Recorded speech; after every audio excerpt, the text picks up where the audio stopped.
Hi everyone, my name is Brian Doucet and I'm the Canada Research Chair in Urban Change and Social Inclusion at the University of Waterloo School of Planning.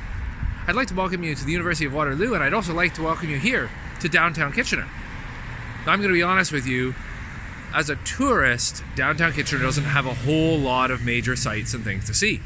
But as a planning student, there's a lot of very interesting things that are happening here that are relevant for the things that you'll be learning about in your course.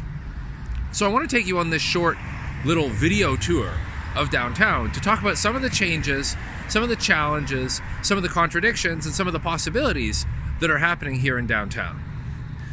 Now, I'm not alone on this tour. I've brought with me my dog, Feep.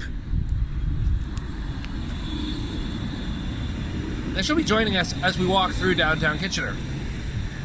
I wish I could be taking you in person, and hopefully we can someday soon. So join me on this virtual walking tour of downtown Kitchener.